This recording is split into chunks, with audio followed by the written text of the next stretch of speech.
Welcome to Mac and Bleu, where we introduce you to who is building Arizona, bringing you the people and businesses that shape the landscape around us. From economic development and developers, underwriters and lenders, architects and engineers, to the very builders and suppliers that bring it all together.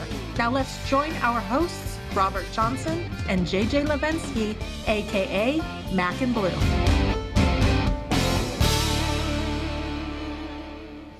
Broadcasting live today from the Mac 6 studio. Daryl, what's happening? Hi, how's it going? Good. Daryl, our producer. I'm Robert Johnson. He's JJ Levinsky. You doing okay today? I'm in the flesh, back with the blue suit, but for those of you that can't see it, Robert one-upped me, and Liza Minnelli would be jealous. There's that much bling on that jacket. I'm proud of you. A Liza Minnelli jacket reference. Okay. Or how about Elton John? Let's go there. That way, at least they have the gender correct. Okay. Yeah, on that note. We are thrilled today to have with us from the City of Glendale, Jessi Pederson, who is the Assistant Director of Economic Development. Welcome. Thank you. They've had a little traffic that they had to deal with, but we're glad they're here. Welcome very much. And Mayor Jerry Weiers. Afternoon. Man, it's an honor. I was actually thinking more Liberace is on your jacket. But I like that one, too. I guarantee he's not that talented, Jerry. Trust me. I don't know. We're going to play a little piano for you when it's over. Yeah, forget it. Stop. We're about to get ourselves in trouble. Edited for children. Yes, exactly. It is really good. We've really been excited about having you here. And we'll start with you, Jessi. Sure. If you don't mind, Mayor. Tell us a little bit about what you do. You've been with the city for quite some time. I have, yeah. Thank you, and it's an honor to be here as well. We're super excited. I usually get accused of wearing sunglasses indoors, and I almost did because of that jacket. But since we're on camera, if I have to grab them in the middle of this, I will if it gets too distracting. I've been with the city for almost 15 years. I joined the City of Glendale as a Minnesotan. I had come down to Arizona from... You must have been 15 when you started. I'll take that. Okay. Yeah, I'll take that all day long. Duluth, Minnesota. And I came to Arizona because I didn't know anyone here, and that was a start. And it was warm. It was really the only two requirements I had, and Arizona fit the bill. And I found actually downtown Glendale over the course of time that I was here. I went to ASU, so I'm a graduate of ASU. And I found downtown Glendale, and it spoke to me from a Midwestern type downtown. So for anybody that's not familiar with downtown Glendale, it's built with, walkable blocks, and it feels very Midwestern. And so despite my desire to leave my home, we all kind of, feel a little connected to our hometowns. And I decided that was going to be the community I was going to serve. Wow. Regardless of how I was going to serve it. And so I've done all kinds of things at the city since then that have, no matter what, brought me back to serving a community. And you've been with the mayor for a while in various roles. Yes. So Very cool. I leave him. I join him, I leave him. So I've left him again years ago, but here we are. The annulment type 4. Over and over again. That's incredible. Mayor, what I could not find, and I apologize, you've been in politics for a long time. You were or are you still a small businessman? well, I'm not small. Okay. But I'm not in business any longer either. Okay, gotcha. I guess to answer your question, probably where it would make most sense to your listeners, I got into politics, quite honestly, because I hate politicians. And that might Couldn't be a better reason. Might surprise a lot of people, but I do not like somebody that will tell you exactly what they think that they want, that you want to hear, and 5 minutes later tell somebody else exactly the opposite. That's not me. That's not what I'm like. I've owned multiple businesses. In the last couple businesses I had here in Arizona, one was a trailer manufacturing retail business we had for more than 2 decades. Did very, very, very well with it in West Phoenix. But I was regulated by not only the federal government because I manufactured. I had a manufacturing license. We actually assigned VIN numbers. Sure. But I also had the county I had to deal with as far as the environment, were producing things, metals, and so we had to deal with the dust and the smoke and all that. And then, of course, the city of Phoenix, and then, of course, the state of Arizona. And it seemed like every time I'd turn around, I would have another government agency telling me what I could or couldn't do, or what I was going to have to do. And so many times it didn't make any sense to me whatsoever, other than here's another hoop, another barricade, another hurdle Right. that I'm going to have to jump over, through, or go around in order to do what I can do very well, so long as government leaves me alone. That I mean, I'm Right here, look, this is fist no, bump. it's awesome. I mean, for just the layperson, it's what we all want to hear out of a politician, and I'm doing air quotes, folks. I think that's fantastic, and I get that from you. You are that kind of a person instantly, which is very, very, very good. And I say that as a compliment. Yeah. Yeah, not as a way. And if I could, Sure. to be clear, the one thing that absolutely is the most offensive thing in the world is for somebody to call me a politician. To me, I look at that as no different than calling me a snake oil salesman. I do try each and every day, honestly, to try to be a statesman, to try to do the right thing for the right reason. Perfect. Each of us, and Yeah. that should be what we all try to do. I would agree. JJ? So on that note, Jerry, then how long have you been serving Glendale? I've been mayor now for a little over 9 years, 9 years, 4 months approximately. But I served 8 years in the Arizona House of Representatives before that. And if anybody knows anything about state and local government, the pay is horrible. It truly is horrible. It's nothing that you can actually live off of, nor should you want to. I've been successful enough in my past endeavors that my wife and I have made some very good decisions. We don't live like kings, but we don't live bad either. Right. I got bit by this bug about servant leadership. I like making a difference in people's lives. In fact, the City of Glendale adopted that very motto that we try to improve the lives of the people that we serve each and every day. And since we've started doing that, the city has certainly changed. It's changed a lot. So then, without patronizing either one of you, then, do you feel that that's transcended in the rest of your, almost the entire staff, if you will? I have no doubt, personally, and Jessi, now being that she is staff bureaucrat, she can take certainly that. give you a different opinion, possibly. But the things that I noticed when I became mayor is that the employees weren't happy. I use this example frequently that it was a lot like watching the Wizard of Oz show where the guards are walking across the castle wall, and it's that oh-wee-oh. Everybody can identify with that. That's sort of the way it was when I first came in as mayor. The staff was not happy. They weren't smiling. Their heads were down. And it was almost, I had the impression that they were there because they had to be there, not because they wanted to be there. Right. And at that time, we had a 35% annual turnover in our staff. It was horrible.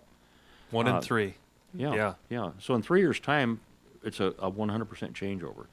Today, we're not experiencing that at all. And again, I wish Jessi would talk about staff's perspective. They sometimes keep that from me, but I can also tell when I walk down the hallways, I don't hear that OEO anymore. Right. Yeah. Right. Of course, I'm not hearing Cinderella either, but Yeah.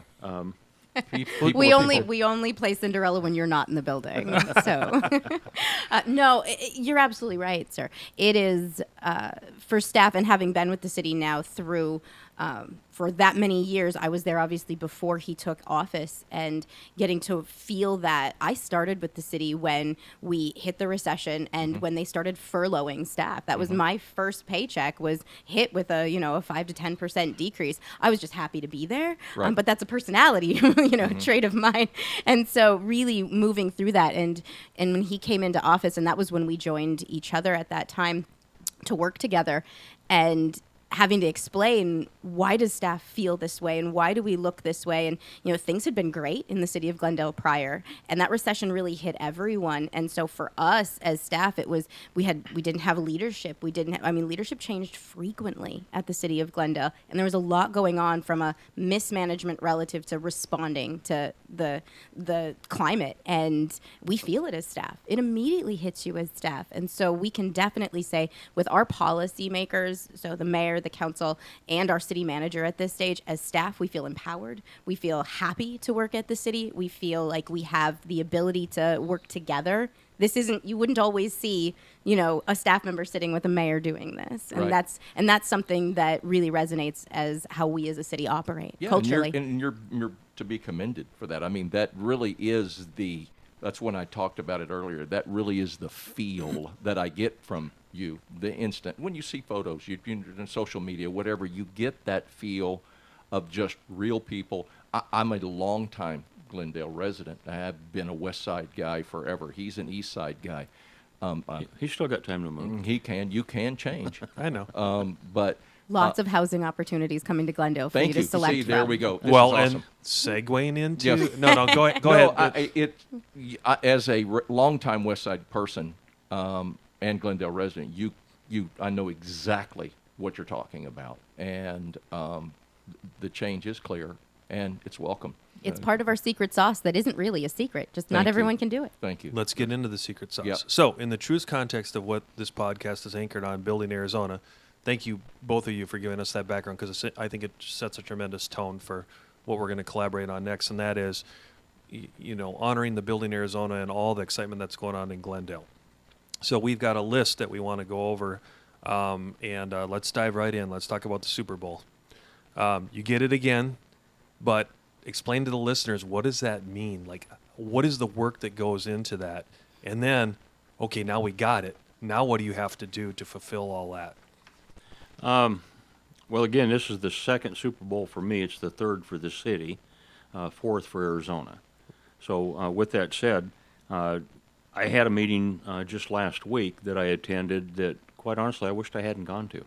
Really? Because it was the Homeland Security, the CIA, all the stuff that the average person sees on TV but thinks it's all fake and not true. Mm-hmm. It's true. And it's scary. The stuff that they concern themselves with, the partnership that the city has, not only with all the federal folks, but with all of the other cities in the state and the county.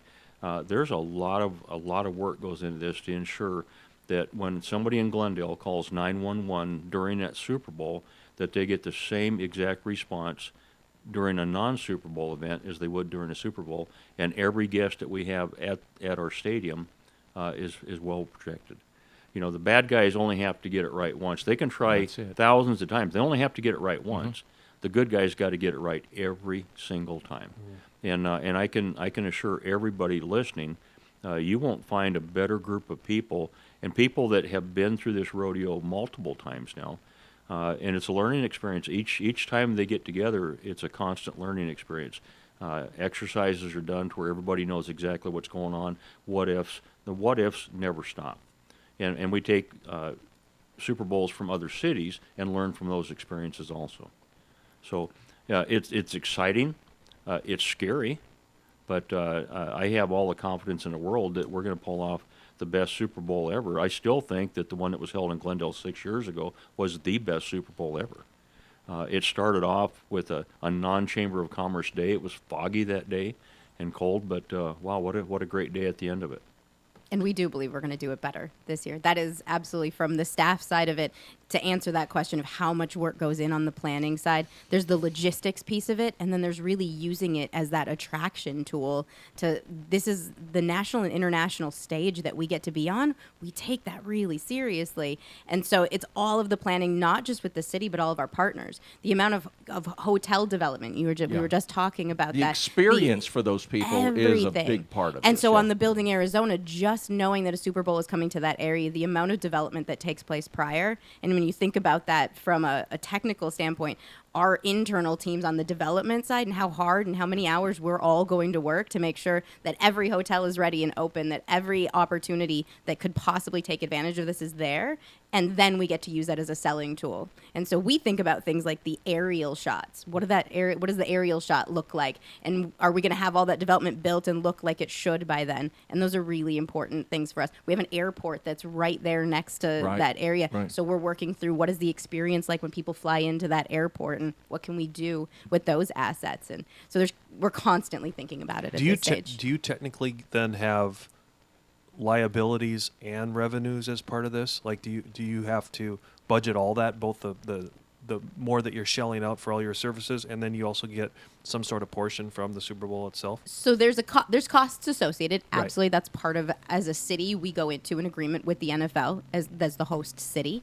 And then certainly we absolutely do receive revenue as well, just in general, from the activity that takes place around there. But yeah, we're really open about that. As a city, there is a cost element to it, while at the same time we've been able to acknowledge and learned over the years now of doing this how to make sure we manage that regionally so that what we pay to have the Super Bowl come to the city is recovered, and that's important to us. Those are learning lessons. Yeah, because I've noticed things like, and it just dawned on me, the work on Glendale Avenue from 59th there toward the airport that's been going on and widening and so forth.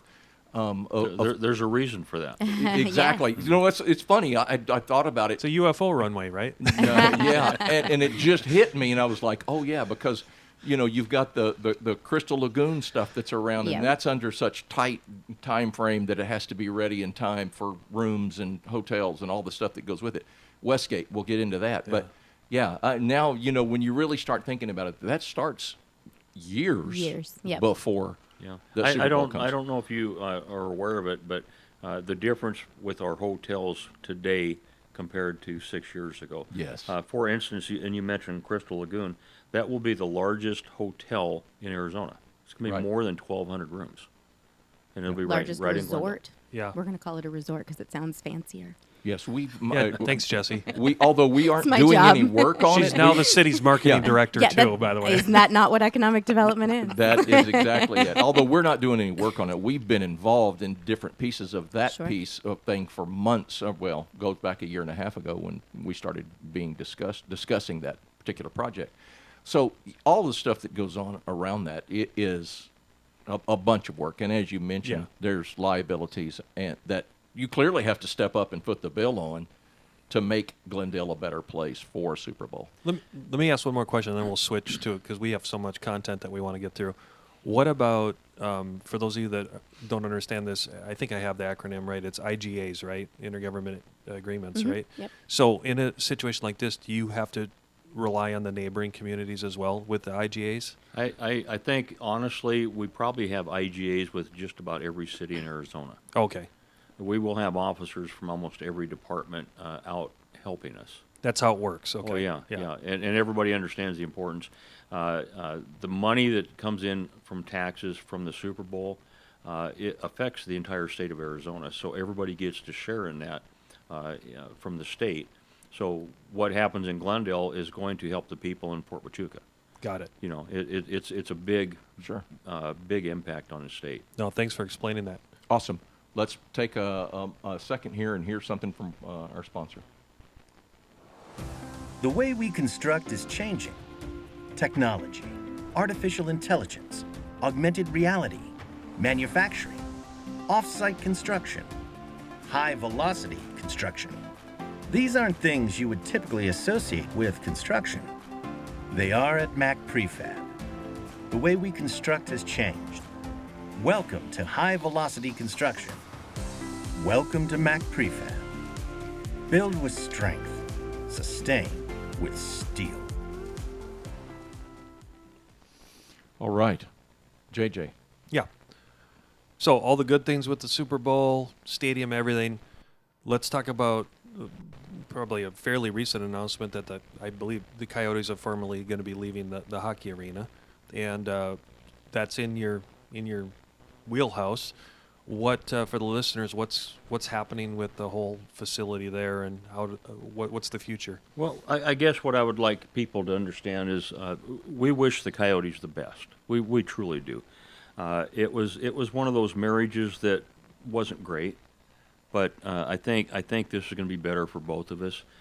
We realized because of the pandemic, if you want to call it that, we realized that we actually do better in non-hockey event nights. So we believe, and we've got a lot of statistics to prove it, we believe that we'll be able to do a lot more concerts. When people go to concerts, they show up Westgate, they dine, they go to the concert, and the concert's over, they come out and have a few drinks and enjoy themselves. A typical hockey game, people show up after work, they rush in, they go in there, they grab a beer and a hot dog, and they watch the game, and when it's over, they go home because they got to go to work the next morning. Exactly. So we believe, and there's been a lot of research done on it through our city manager and his staff. We believe that we'll be a lot better off. When you think about it, right after the hockey season's over, there's a short time of everybody kind of catching their breath, and then it starts all over again. So there's 200 nights that you have to basically hold aside before you can figure out when can we start booking concerts. We know in this time period, 200 days, that we can't book anything. Once they announce the schedule, then you can come back and start booking around that. Well, acts like Elton John and a lot of these big acts, they're not booking 3 months out. They're booking a year and a half, 2 years out. And the City of Glendale books those acts. So we work with the arena manager, Okay, so that would okay. be ASM Global, Or, yes, AEG. yeah, gotcha, And we work Uh-huh. really closely with them. But to the mayor's point, we didn't make that decision in haste at all. We used, it was actually Applied Economics, and we used them as our third-party economist to go and determine for us that, to use the analogy of the relationship wasn't paying off for us comparatively. Good. And then we put that out there publicly. And when you say that to the taxpayers, and to the residents, it's really hard to backtrack on that. So now we put it out there and said it makes us more to hold those events and that experiential activity. And so, that's the direction we're headed. Spending money wisely What, or Yeah. not spending money What can you wisely. guys speak to about? Will there be a lot of redevelopment then within Westgate itself, or what does the 5-year plan look like? Well, I'll touch briefly on it. The development hasn't stopped. Right. Oh, it's going It's crazy. it's. Would we call it redevelopment then? I don't Mayor? even want to call it redevelopment. Okay. It's nonstop development. That's even better. Yeah, it really is pretty amazing because I remember when they built the arena, because I only live a mile and a half from there, and my wife went out, myself and my wife went out to look at the arena, and it was sitting out there by itself. It was. And it I remember. didn't take very long, and then you had Westgate, and then you had Tanger, and Tanger was the very first place that I actually had showed up after I was elected and sworn in, and actually was at that event as far as the ribbon cutting. So it kind of give you an idea. And for me, it's an easy timeline because I can remember before that there wasn't much out there. Nothing. So you think about it, the arena's been there 19 years now, 20? Yeah. Yeah. So it sat out there kind of like by itself for a while before Westgate came in, and it took a while. But now it literally is. I tell people that the fastest growing county in the United States is Maricopa, has been I think for 4 years straight now. But the epicenter of that growth is my city. Pretty proud of that, aren't you? I am very proud And of you that. should be. Yeah. And should be. So let's go away from that in the city, close to the city, and push it farther out to Loop 303. There is some really exciting stuff happening at the 303. Yeah, absolutely. So the 303, we've referred to it as our new frontier. And the reason we've done that is, while it's always been in our strip annexation since the 70s. So where, just excuse me for interrupting you. Certainly. So where exactly does the 303 fall within the city of Glendale? Yeah, so our north border would be Peoria, and it goes all the way down to Camelback. So Okay. and if you think about that, that's twice as much frontage than we have on the Loop 101 in our sports and entertainment district. Exactly. And so just like twice as much opportunity. So just west of Luke Air Force Base really is where the Loop 303 lands. Right. And that area has been within our sports and within our strip annexation area.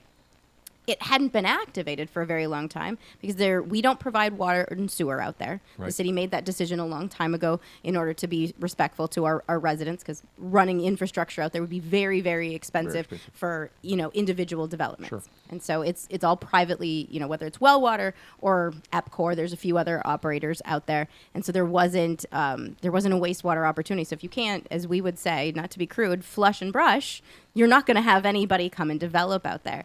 And so it wasn't until we had Red Bull choose to come to the city, and they really helped bring infrastructure to where they were at, and a wastewater treatment facility put in by EPCOR, that pulled that trigger. And that's really the way it works. That's in exactly economic how it development. works. Is the big company, big Yeah. corporations come in, they can fund that extension of services. Right.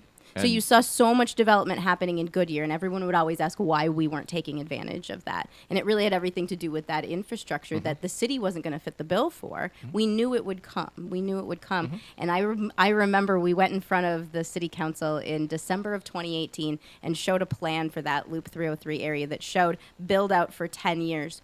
What has taken place in the last 2 years is what we anticipated for 10 years. And that was during a pandemic. Yeah, and I was going to say, it has exploded much faster than I can remember other development along those lines. And some of it, of course, is because of the big semiconductor and all the things that go along with it. But, even before that came around, all of the, I can't remember the name of some of those industrial. Of course, industrial is massive, and along the 303 is hundreds of thousands of square feet of industrial. And if I could say something, one of the things that you hear a lot, politicians stating, and we've got a campaign season coming up, you're going to hear it more and more, and you'll hear them frequently talk about government creates jobs. They don't. Government doesn't create jobs. They create problems most of the time. But government, if it's done right, can also create opportunities. There you go. And that's what Glendale has really, really focused the attention on, is how can we figure out ways to lessen the barricades, the hurdles, those type of things. I think we were one of the very first ones that started basically allowing people to get their permits and start building before everything has been gone through, with the builder understanding that we're going to allow you to start, but if it's wrong, it's going to be your dime. You have to dig it up. And these people are professionals. Most of them know exactly what they want. They come in with with several tens of thousands, if not hundreds of thousands of dollars worth of planning. They know what they want to do. And in the past, it's always been cities that have slowed the process down. We decided we're going to try to turn this around and speed the process up. Yeah, we were talking about Red Bull coming in. I was asked to go to a meeting at the stadium.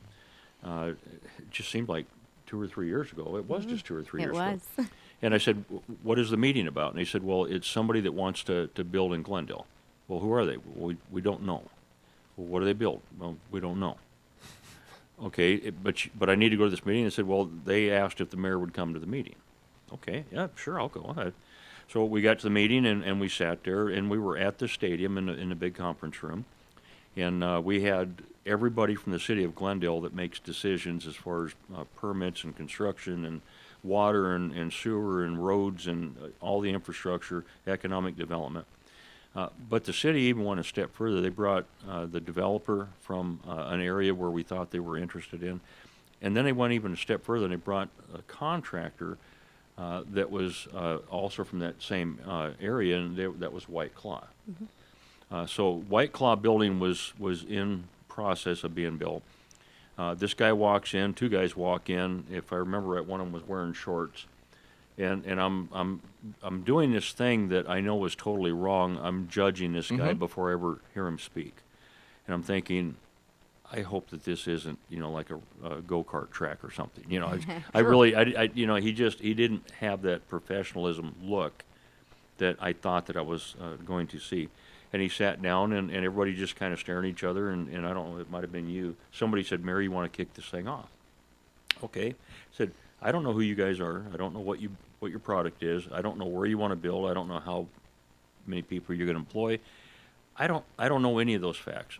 But let me tell you where I'm at. If you build a good product, if you have a good reputation, if you do it by code, if you do it ethically, if you want to be a community partner and help my city, I don't care what color your building is. It could be blue with pink polka dots. I don't care, because it's all green to me. If you can fulfill all those requirements, I think we'll have a good partnership. And I noticed the guy sitting across from me start smiling. And I said, and I'll tell you something else that you're probably going to have a really tough time believing. I said, I don't know how big your project's going to be. I don't know if it's 50 square feet or 1 million square feet. I don't have a clue. I really, truly don't. I don't know who you guys are, because nobody's told me. I said, but if you guys want to build a big project and you're really, truly, if you're like most businesses where time is important, I understand when you build, time is money. And every day that you're put off because of a permit situation, planning, somebody waiting for an approval from somebody, I said, I know that once that project starts, that it can cost tens of thousands of dollars per day for big projects. And I noticed this guy is really starting to smile now. And I said, so I don't make promises to many people too often. I only made one promise, and that's to my wife, which will be 40 years coming up here in Good about a for you. month. So with that said, I said, here's a promise that I'll make to you. If you guys make the choice to come to Glendale, you're not going to be waiting on any of these people at this table to make decisions for your building to go up. You're going to be waiting on your Wow. contractor. And now with this guy, Oh, sure. No, I'm the bad guy. Yeah, you are the bad guy. Yeah. We say now this we'll guy- be waiting on you. Now this guy's lips are hanging off his ears. His smile is so big you wouldn't believe it. And he takes and real slowly, kind of dramatically, he slides this card across, and it's a yellow card, and he just kind of slides it all the way across the table from me. And I look at it, and it's Mike's Hard Lemonade. I went, this is a big company. This is a big company. It was the owner of Mike's Hard Lemonade. Oh, And they started asking questions, and I don't think that meeting lasted much more than an hour. No, it was, and maybe just to add some context to why we didn't know necessarily who was going to be in the room. That's kind of how our business works. And so the contractor that had come, the construction company and the landowner, was actually from Red Bull, because Red Bull had come first. And so Gotcha. they had started to build, and we had called them into the room because the best we knew about this company right before they showed up. We may have gotten a slight inkling of who it was. I maybe didn't tell you, but that was probably for the best. But we didn't know a couple days prior. We had a project name. We were told they were industrial. Great, we know that. And they want to make beverages. Excellent. And that was the best we knew. They were going to manufacture beverages. So we didn't know anything else at that point. And so when that card came across the table and we acknowledged and understood, and then they shared with us, well, Mike's Hard Lemonade is White Claw. They make White Claw and Cayman Jack, and so that's Mark Anthony Brewing. And the gentleman sitting across the table was the owner of Mark Anthony Brewing, and we had no clue. He had invented this product, and he's sitting there, and he said the same thing. I need to be open. I need to be open in 6 to 8 months, because that was when White Claw was just flying off the shelves. Right. Yeah. Flying off the shelves. So every single day, as the mayor said, was wasting money for them. They were losing. And so he absolutely said, and we all took it in the room and said, no, you're right. It's not a secret. That's just what we do in the city of Glendale. We allow at-risk permitting, and our teams, we trust them so much. Back to that culture of the city, we trust our teams so much and each other that we can say that statement and stand by it, which is, we will be waiting on you. You won't be waiting on us. They started construction. That meeting lasted. Well, before you go there, let me tell the Yeah. other side of the Yeah. story. So he slid the card. They decided that they were going to go out and look at the property, and they were going to go with the contractor. He gave me his card with the cell phone number on it, and he said, if you got any questions, please call me. Please call me. And so they left, and I didn't hear anything the rest of the day. And the next day I called Jessi up, and I said, what's going on? She said, I don't know. And I said, do you think I should call this guy? She said, it's your call. I said, I don't want to bother him, but I want him to know I'm serious. I really want their business in Glendale. Sure. And so I kind of went back and forth. I don't want to look like, I'm too aggressive, but at the same time, I don't want them to think that we don't care. right. And so I finally made the decision to call him a couple hours later, and his assistant picked up his phone, and I introduced myself, and he said, I'd let you talk to him, but he just got on a plane. And I said, okay. I said, well, nothing important. I just was curious if they made a decision. He said, well, Mayor, he just got on a plane. I said, okay, well, I understand that. He goes, he's flying to Austria to order the equipment. Order the equipment for what? And he said, well, they're building in Glendale. They hadn't even bought the property yet. They're ordering the equipment in Austria. They made their decision based on that meeting. I mean, it was the most incredible thing. It just blew me away. But again, when I look up and I see his lips wrapped around his ears, I'm like, okay, he gets it. That's a win, and good. I mean, that is music to a builder's ears. I mean, well, anyone involved in yeah, in that process. absolutely. That was a nearly 1 million square foot state-of-the-art brewery, the largest and most state-of-the-art brewery because it's a brewing facility built in the United States in the last 25 years. They built it during the pandemic. They wanted to be open in 6 months. We were happy to do that with them. It took them a couple months on their side, a little bit longer before they opened that first line and started producing out of there. Amazing. Yeah. Okay. Well, I wanted to throw something in Go there ahead. that speaks, like, I personally, from this whole building piece of it, the church that I attend is on 51st Avenue. That's been being built for 5 years or whatever it is. The things that the city did for us to keep that thing going, and you know, you have to pay permit fees, you do all kinds of stuff, has been phenomenal. I cannot tell you, well, you know, I cannot tell you how progressive the city has been, and it's a breath of fresh air. I'm so glad this is recorded because what a great testimonial, because that's what we also say, that everyone's a VIP. This isn't, regardless of the size, whatever your project is. That's exactly how we operate. We have all felt Yeah. as VIPs. That's exactly what it Now, is. we're talking about the church across from the dealership? Yes, we are. Okay. You guys have been awesome with my Christmas parade. Yeah. that's why they can't afford to build it because they keep donating to your cause, Mayor. Well, they let everybody stage all. You know, we ended up having the largest parade in Arizona, and it's a hometown Christmas parade. Right. It's not paid for by the city. It's all donations. It's people donating, but they allow us to use the parking lot to stage all the different folks here, and it's huge. Yeah. It's been a real win. Okay. Do you want to? No, not yet. Okay. Then Okay. let's go to the next one. Okay. Everyone's always talking about Luke Air Force Base. You are their ambassadors of Quan for them. Would that be a fair statement?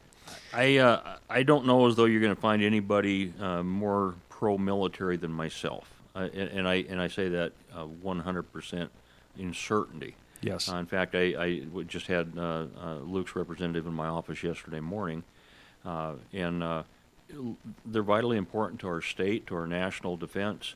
And it's not just Luke; it's everything about Luke. It's the Yuma Proving Grounds, it's the Berry Goldwater Range, it's all of that.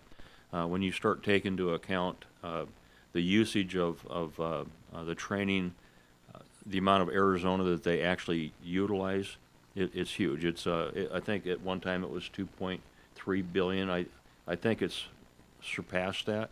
I know that we're well over 100 F-35s now. 144, I believe, is going to be the final count.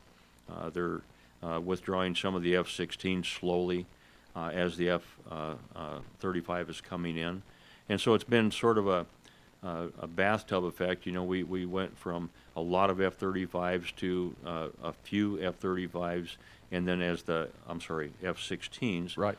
to where the F-35s are coming in. So we were concerned that there would be a big issue with noise complaints from the people in the flight path, both south and north. And they had advised me that the complaints are actually down a little bit.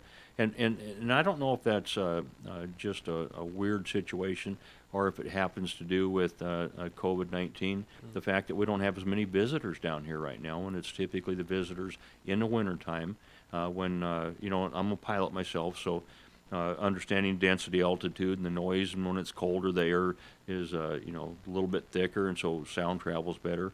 When you have clouds, low clouds, it tends to bounce between the ground and the clouds more, and with less people visiting during COVID, maybe that's why. I don't know. Maybe people have gotten used to it. I really don't know, but that's really a major pride for me. I've been to the Fort Worth factory twice, actually toured the plant and signed a radar bulkhead twice now on F-35. So 2 of them planes flying around somewhere has got my name on them, but I do take a lot of pride in it. We do a lot of events for our military, for Luke.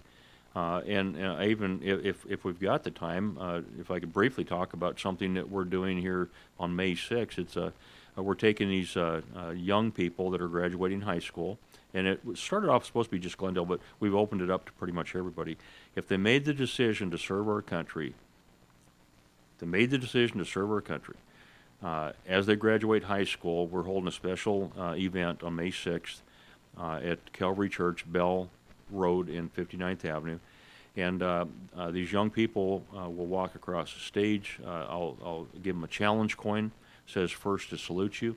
We'll give them a certificate and have their picture taken. And after that last young person's walked across the stage, I have a 4-star retired general, which used to be a commander at Luke Air Force Base, Robin Rand, retired 4-star. He'll be there and be our keynote speaker, and then he's going to swear every one of them in. Oh, that's cool. And so as soon as he's done, then I have a general that is with our adjutant general for our National Guard. They actually have a different oath.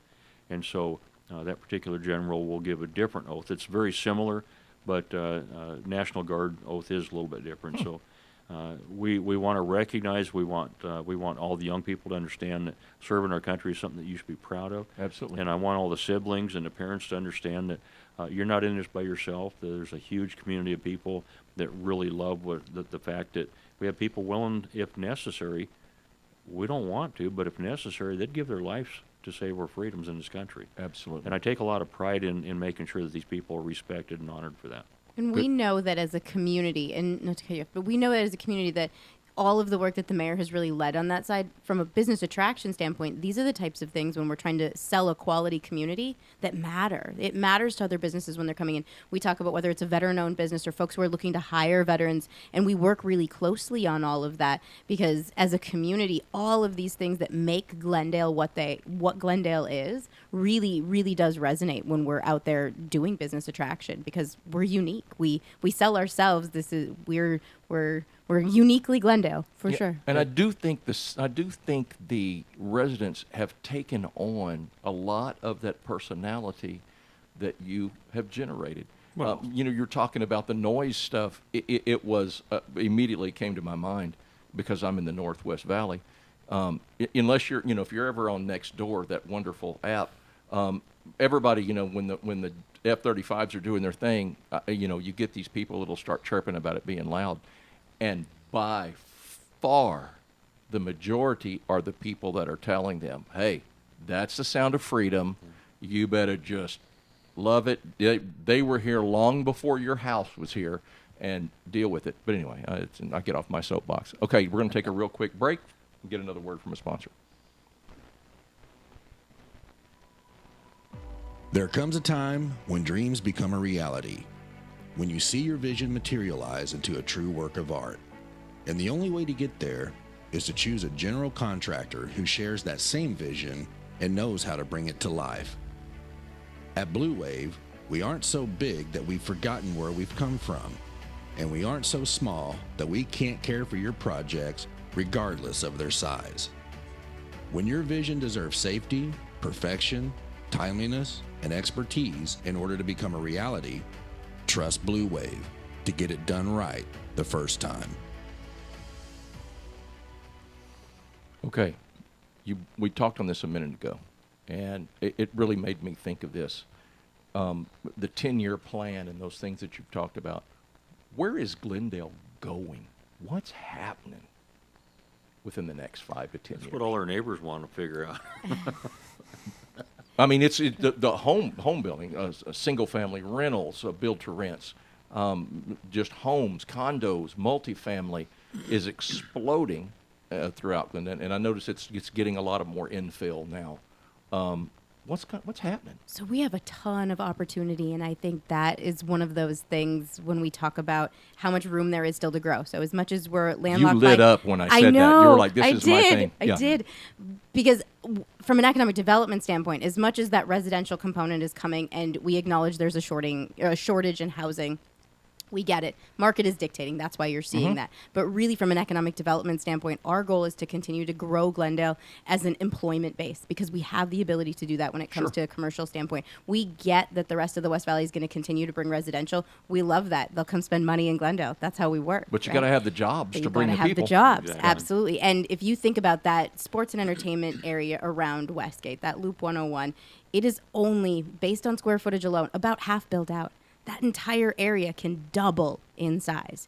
The Loop 303, we say there's about 16 million square feet of construction has taken place over there since it was really activated. In the next 2 years, 42 million square feet. 10 years, 80 million square feet. 10 years, which could happen in two. This is just in Glendale's? In Glendale. In Glendale. In Glendale. Wow, Can I revert? Can I go back? No, please.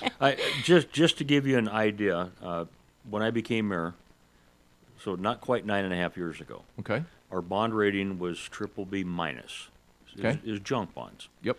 The second meeting I had the following day after I was sworn in, and you know, be patient with me because it's a story.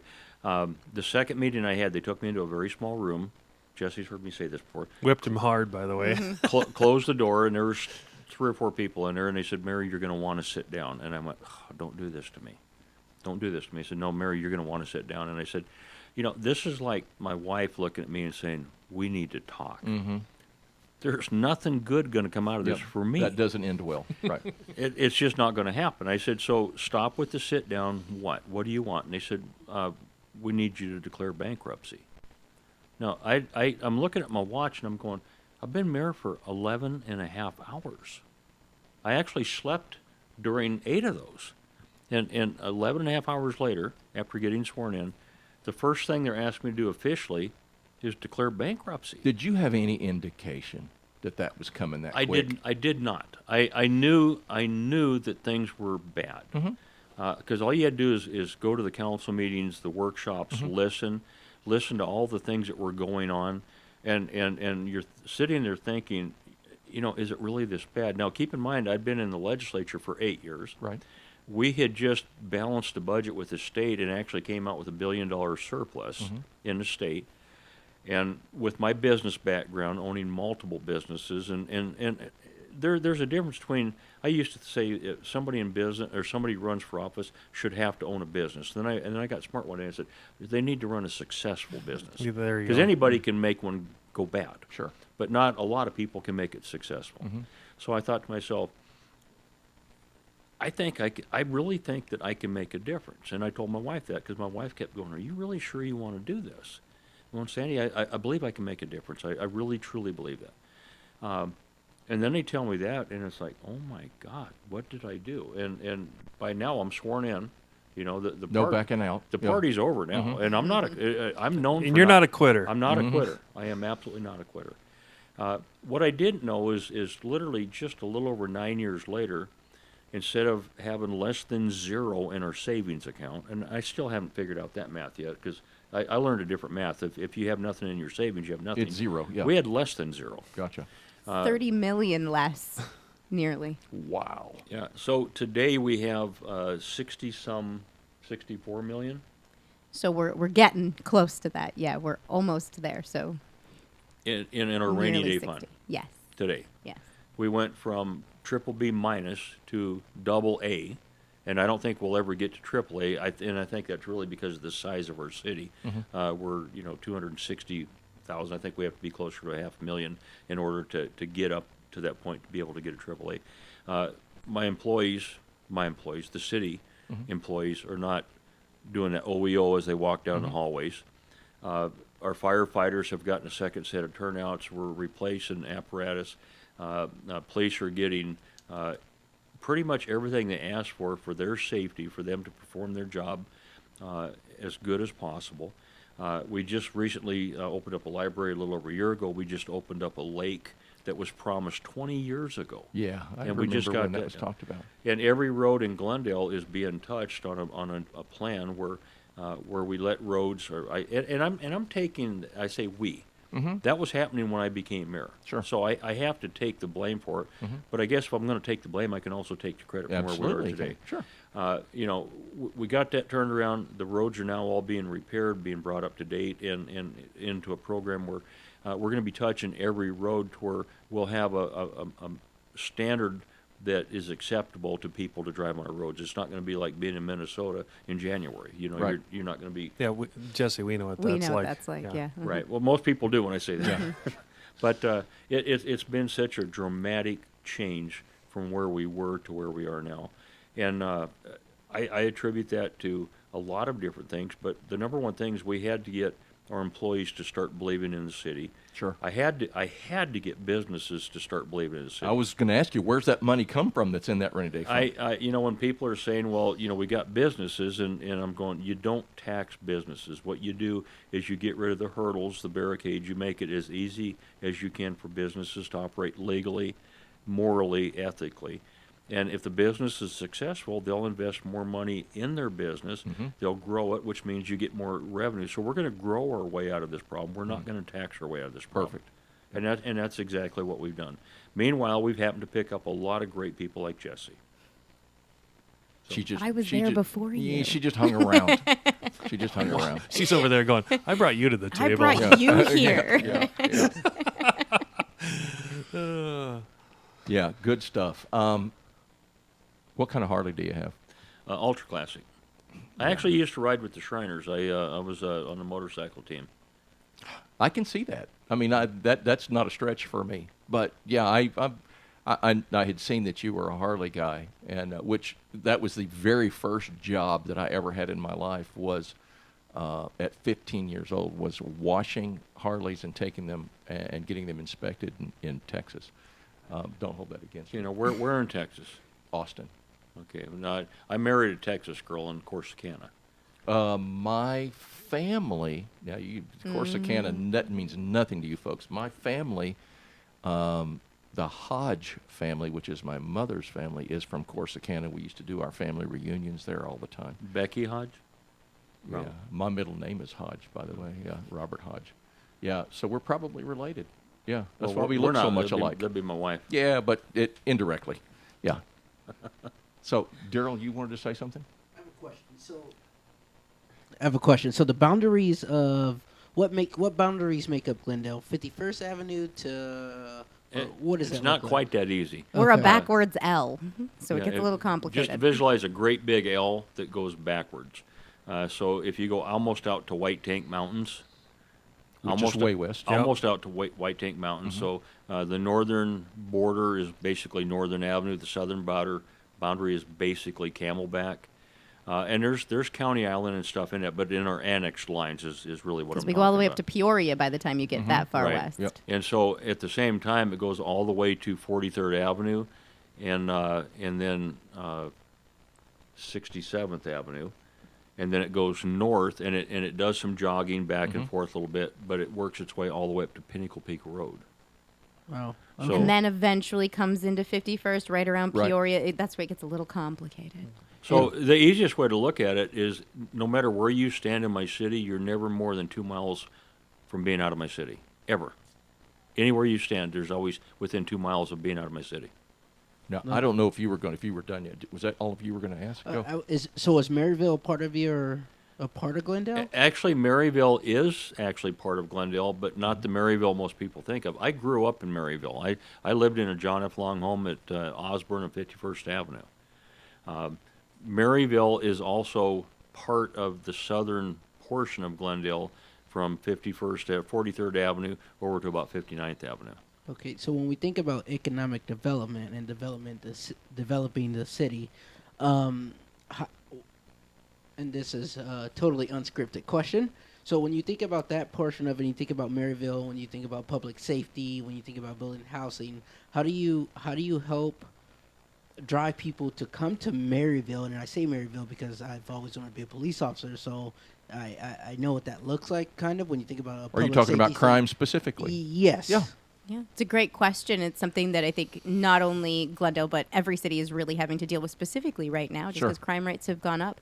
And for us especially in our downtown. So our downtown area where our city hall is at and where, would be the southern portion of the city and the most developed. So that's where we talk about redevelopment. It costs the city not to invest in those areas. And so I will commend, the mayor and our city council for making that decision that they are going to invest specifically in our city center. And when you start making investments like that, and real investment, $70 million investment in a city center campus, that is when you then get developers who say, I'm going to invest there too. Because we have a great opportunity for investment, but if the city doesn't invest, why should they? Right? Why should they? And so we're going to invest, they're going to invest, and that's how you start to curb those crime rates, because you're bringing a density of people and you're bringing more development and more investment. That's how you work through those problems. Something I was taught years ago, and there's a lot of truth to it, and it happens with the older cities, but that development on the inner city, if you can imagine a drop of water hitting a very calm pool. It drops in the center, and then the rings go out. And if you keep watching that, there'll be another ring that comes out, and then you keep watching it, and then all of a sudden there's another ring, and then after a while there's even another ring. And that's sort of how development happens. You have that initial growth in a very, very old city, and then it tends to start growing out.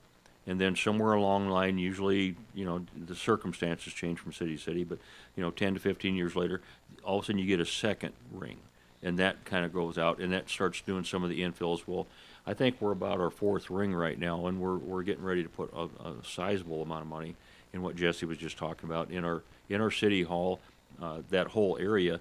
That will actually support and drive development from a lot of different developers that are looking at land that's sitting there vacant, and they're going, we don't know if there's enough usage. If we put people here, would they have a reason to want to stay here? Well, if we can develop downtown and make people want to be part of downtown, we can't do that unless we have bodies, and we can't get the developers unless we make that initial investment. So as soon as you said that, my phone started blowing up, because my wife said to me, you ask those people, and if you've got a wife, you've heard this, you can hear this going on. What's happening with downtown Glendale? Now, she loved the old school, the old style. What drew you there? Mm-hmm. Now she says, if I want to get a tattoo, I know where to go. Okay, we're all very big people here. What's going on with Glendale, downtown Glendale? What's the plan right there? So that could be an entire episode. No, it certainly could. I will tease everyone, Jessi. I will try to manage my excitement about the question. Because, again, it is the reason. And it is, I've invested my entire career at the City of Glendale, regardless of what role I've been in downtown, along with everything else. But it's always been near and dear to me, because downtowns are difficult, no matter what. Redevelopment of a downtown, everything that comes with a downtown is difficult. And there's a reason for that, though, because it is absolutely a heartbeat of a city. And what we can say moving forward with this investment, this isn't just a $70 million investment that didn't have a strategy associated with it. That investment is not only to change the facade and inside of City Hall to make it more functional for the employees and the public utilizing it, but it's also to take the largest building in our downtown and really recreate what it looks like as a catalyst. So that's a start. That's a city. That's a start. That's That's the building? City Hall building. There's an amphitheater connected to that building. This is to completely redevelop that amphitheater to make it turnkey, so that you can bring acts in that you can not only ticket events, you can have community events, and make it so that you can have live entertainment. Instead of the 8 weeks we used to spend $1.2 million on Glendale Glitters, spread that out. Wisdom. You can have 150, 200 event nights. Yeah, that's constantly. Because it's a great venue for that. Yeah. And we've been there. We've done. And then activating that park. So really taking the park and redeveloping it so that you can have activity happening in that park year round as well. Sure. And that, as the mayor said, is part of those rings that start to come out. Exactly. And so we're going the route of using live entertainment and experiential activity to bring people to downtown Glendale, so they always know something is happening in downtown. One thing before you go, the Beat Factory. Also a whole episode. I knew. Yeah, is anything happening? It has been gone. There has been. I've always referred to it as a hot potato in the city of when it lands on someone's plate. The Squirt Factory. Yeah, but it's been on my plate for now over 10 years. Yeah. We know the owner well. It is privately owned, so it is owned by a gentleman who has consistently suggested, I think I meet with him probably every 3 months or so, at least we communicate, that has suggested a plethora of ideas for it. Yeah. At this point in time, there isn't a development plan in front of us, but we continue to work through any challenges that might possibly And be in there's a lot play with over it, there. yeah. Certainly, and we've worked through those as a city to really remove any of those barriers so that that gentleman can. We get asked about it quite frequently. Okay. I cannot believe that the time has gone so fast. Yeah, we could talk for 3 hours. This has been, and we're going to have you back, certainly. How can folks get a hold of you? I know how I got a hold of you, Mayor. I was worried he was going to give his cell phone number out right No, now when you don't. asked that question. I was thinking more about his Twitter and Instagram account. Now, he is very active on Twitter and on Instagram. I have seen it on Instagram, both. So, Kudos. Really? You're on the gram? yeah, is it maybe I'm wrong. I have people. Yeah, exactly. That's see? what I thought. No, I- and you do too. What do you mean I have people? Yeah, you have people. People ask me about that all the time. I actually do all these events that people see me at. I mean, I really do them, but I don't have time to figure out how to post them. So I actually have There is people that no do that way for me. you could.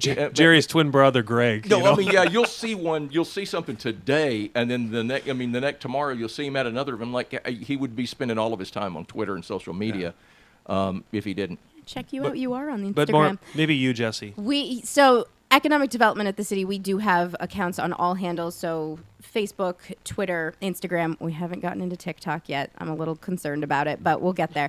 At Grow Glendale is how you would find anything happening in economic development. If you want to know about the latest, greatest announcements, if you want to be teased about an announcement coming up, if you want to know about jobs taking place when our businesses are looking to hire. Grow Glendale. At Grow Glendale is where you'll find all of that. If you do want to find the mayor, he is Mayor Weiers. So Weiers, Mayor Weiers. You can find him on Instagram and Twitter that way as well. Awesome. And I think Facebook. And if I could say one final thing. Sure. Of course you can. Any of your folks that are developers that are listening to this, Mm-hmm. if they truly want success, they need to come talk to Jessi. They need to talk to our economic development. I don't think there's another city out there that can make the claims and stand behind them as we can. I mean, bam, mic drop. Not literally, but Oh, JJ. I can't thank you guys enough. It's been a pleasure. Yeah, I'm blown away. Thank you so much. We'll have you back on. Yeah. Thanks. See you next time.